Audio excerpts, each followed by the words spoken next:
Mtazamaji wa Global TV, bado tuko hapa msibani ambapo leo ni siku ya pili tangia tumepata taarifa ya msiba wa dada yetu kipenzi Hawa ambaye amefariki akiwa nchini India kwenye matibabu. Lakini mmoja kati ya wasanii wa movie ameweza kuwasili hapa, Shemsa Ford. Pole kwa msiba kwanza. Na tunafahamu kwamba Hawa ni mmoja kati ya wasanii ambao walikuwa kihudumu tena kwenye Bongo Movie, kwa maana ya urafiki labda umeanzia huko na kufahamiana, lakini taarifa ya msiba jinsi ambavyo umeipata, unaweza kutuambia kwa ufupi? Taarifa niliipata, kuna mdogo wake alinitumia message akaambia da Hawa amefariki. Hasa nikaichelewa kuiona ile message, sasa mwenyewe nilikuwa naumwa sana malaria. Kwa nakuja kuiona baadaye, nampigia ndo ananiambia Hawa amefariki, ndo naingia kwenye mtandao ndo nikaona. Na mara yako ya mwisho kuzungumza naye au kukutana naye ilikuwa ni lini, na kama mlizungumza kuhusiana na nini ambacho unakikumbuka wewe kama wewe? Na kuzungumza naye kilikuwa ilikuwa ni muda mrefu sana. Tukizungumza muda mrefu sana. Na urafiki wenu ulikuwa unaunganishwa na nini? Karine mimi nilimjua kupitia rafiki yangu na kabla ya kuingia kwenye kazi. Baadaye tukaja kukutana kwenye kazi, ndo hapo tukajikuta tena ndo mwigizaji mwenzangu, washikaji hivyo basi. Kwa mpaka anaanza kuumwa na kumbuka ni muda mrefu, Karina kaumwa muda mrefu sana. Kwa hiyo alivyoanza kuumwa alikuwa Mwanza kama sikosei. Kwa ndo pale tufusikia naumwa mwenzetu, tukahangaika naye kwa kipindi vya mwanzoni, tukawasanii, tukaungana, tukajichanga mpaka akaja hapa da matibabu. Nakumbuka siku ya kwanza nampeleka Muhimbili, nilitoka pale kama saa 10 alfajiri kama sikosei. Kwa ndo kamwacha pale akaendelea na matibabu hivyo. Kwa tukaendelea. Baadaye tena mambo mengine tena mtu unakuwa unajua mtu ambaye kitu kiko muda mrefu, kwa unabaki vipi unaendeleaje hivyo basi. Na taarifa yake ya kwamba amepata kuchangiwa na watu aweze kwenda nchini India kwa ajili ya kufanyiwa upasuaji wa 25 ambao yeye mwenyewe pia na watu mbalimbali waliamini kwa sababu ya nchi yenyewe kuwa na wauguzi ambao wana kiwango na wamefahamika kusaidia watu wengi. Ulipata? Of course niliona kutokana na jitihada za Daimelda alipokuwa anampambania, kwa nilikuwa naona kila steps ambayo inaenda kwa mpaka dakika mwisho nikasema Karina kashapona tayari. Mungu amemsaidia. Kwa nilikuwa nafuatilia na nikaamini na huko anakokwenda basi atafanya vizuri. Mpaka mwisho na interview alikuwa anafanywa na ule Muhindi, kwa nikaona yani she's fine, yani kapona. Na jinsi ambavyo ulikuwa unasikiliza ile interview na kumuona yeye mwenyewe akiwa tayari kashafanywa matibabu na alikuwa akisubiria tu siku kwa ajili ya kurudi huko nyumbani, ulionaje kwa jicho lako? Ulisikiaje kwa sauti ambayo alikuwa anasikika pale marehemu Karina akiwa anazungumza?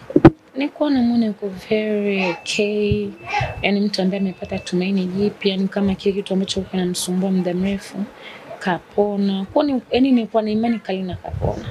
That's it. Yani sikujua kama leo tutakuja Karina amefariki. Sikujua hicho. Umeniambia kuhusiana na yeye kwa maana ya kukutana na wewe kwenye kazi, jinsi ambavyo mlikuwa mkibondi kwenye kazi, ulibahatika kufanya naye kazi hata moja ambayo unaikumbuka? Nimefanya naye kazi mbili. Nimefanya naye bado natafuta na series inaitwa Kiu ya Kisasi.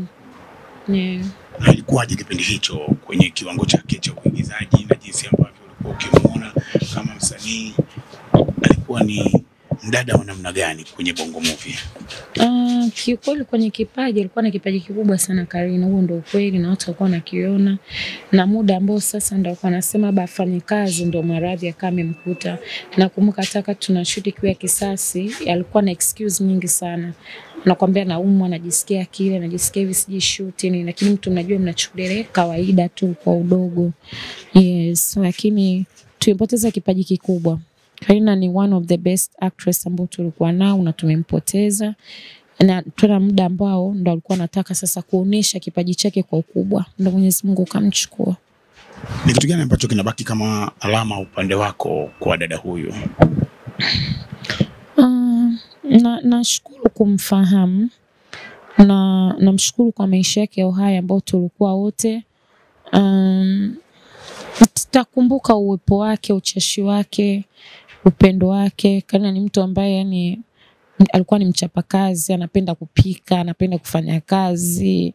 Kwa yani tutamkumbuka kwa vingi kikweli, vingi sana.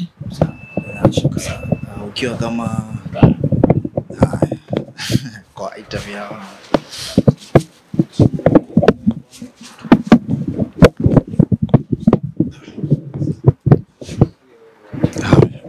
ukiwa kama msanii ulitamani afikie hatua ya kupona na kurudi kwenye sanaa kama ambavyo baadhi ya wasanii huwa wanaumwa alafu wanarudi wanapona na kurudi katika kazi? Mfano miongoni mwa wasanii ambao washio kupitia changamoto za kuumwa sana kina Ommy Dimpoz au washaumwa na wakapona.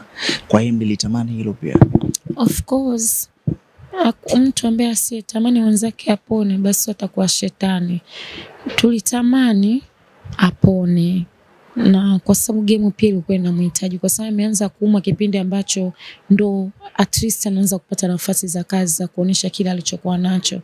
Kwa tulitamani apone arejee kama wengine ambao tumeona anaumwa mwisho siku anapona. Na kuna mtu abalizana Bakarina atakufa kutokana wewe mtu anapigwa operation 20 ngapi na bado tupo hai.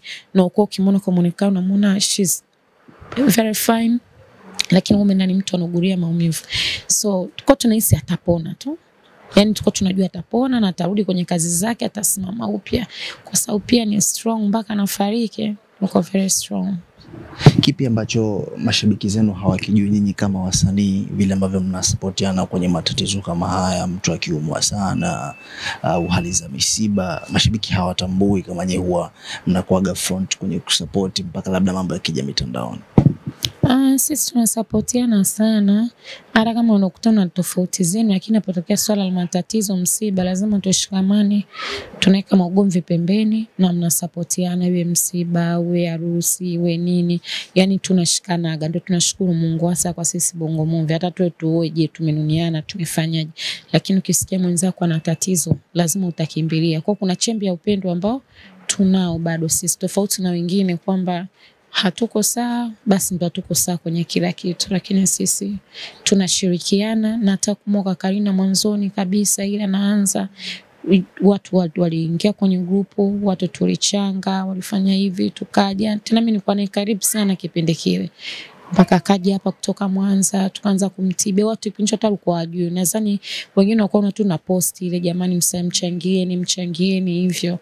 Kwa umoja upo. Tupongeze Shamsa, unakuaga front sana kwenye masuala ya matatizo, unakuaga front sana kwa yani unakuaga positive kwenye masuala ambayo pengine watu wengi huaga negative kwenye, hususan kwenye kwa wasanii.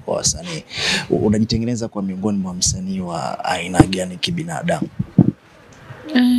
Kibinadamu mimi ndo maisha ambayo nimelelewa. Mimi unaweza usinione kwenye sherehe na usinilaumu kwa sababu pia sio mtu wa sherehe, lakini kwenye shida labda niwe naumwa, shida ya ugonjwa au msiba, ni lazima niwepo, lazima labda niwe na excuse ya aina yote. Lakini kwa sherehe naweza nisitokee kwa sababu mimi naweza kapita miaka hata 10 sina sherehe aina yote. Yani sina heka zile. Sherehe yangu ya mwisho ilikuwa ni ndoa yangu. Ndio maana hata uliona sijaenda maukumbini wala wapi siwezage. Kunifanya tu nyumbani nikamaliza. Kwa hiyo kwenye sherehe mimi ni nadra sana kuniona. Lakini shida shida niko mbele sana, alhamdulillah. Sasa wasanii wanasema kuna namna huwa mnapitia, mashabiki zenu wengine wanasema si za kibinadamu, pengine ni masuala ya giza, kwa sababu wengine wako wanahusisha maradhi yake zaidi ya miaka 8 plus na operation zaidi ya 20 na kitu kuendelea juu huko. Kuna namna uko una jina huwa mnapitia hizi challenge kwamba inawezekana wenyewe kwa wenyewe mkafanyiana namna au inatokea? Mimi kiukweli nadhani familia ilielezea zaidi, especially ugonjwa wa Karina. Nilikuwa na interview, mama anaongea, hivyo yeye mwenyewe Mariam alikuwa anaongea. Kwa mimi sasa kama niko kwenye position ya kuongelea hilo, mimi ninachoamini hakuna nguvu zaidi ya Mwenyezi Mungu, na jambo mpaka linakufikia basi Mwenyezi Mungu ndo kaamua. Kama Mungu hajaamua aliwezi kukufikia, kwa sababu Mwenyezi Mungu ndo mwamuzi wa kila kitu. Kwa hata kuamua kwake inawezekana Mwenyezi Mungu alikuwa mwandaa mja wake ili kumrejea yeye, kwa sababu na uhakika kipindi hicho Karina alikuwa anafanya ibada sana na imani iliongezeka sana. Kwa Mwenyezi Mungu pia labda alikuwa anamwandaa mja wake amchukue ampeleke sehemu sahihi. Kwa nina imani kwa kudra za Mwenyezi Mungu atakuwa amelala sehemu salama. Inshallah. Taarifa zote na cha kumalizia kwa watu ambao wameguswa na msiba huu. Na naweza kuambia tu poleni, ni msiba wetu sote, tulie tufanyaje, lakini ndo ukumbusho kwamba wewe unajulikana usio unajulikana, lazima ipo siku yako tu utaondoka. Kwa tufanye kidunia, lakini tusisahau kufanya kwa ajili ya kiba kwa Mwenyezi Mungu, kwa sababu muda wote saa yote tunaweza tukaondoka. Nobody is special kwamba wewe anabaki yule anaenda, no. Kwa wewe maarufu wewe chochote, Mwenyezi Mungu anatukumbusha kupitia sisi wenyewe kwa wenyewe. Kwa tukumbuke tufanye ibada, tusaidiane, tuhurumiane, tupendane. Ingawa nasema kupendana ni ngumu kwa sisi wenyewe kwa wenyewe, lakini tuhurumiane. Ukiona mwenzako ana shida, hata kama uko naye sawa, muone huruma. Maisha yetu mafupi. Shukrani sana, pole sana. Nashukuru. Ili kuwa mwanafamilia bora wa Global TV, usisahau kusubscribe, like, kushare na kucomment. Baada ya kusubscribe, bonyeza alama ya kengele ili kupata taarifa kwa kila video inayopanda Global TV Online.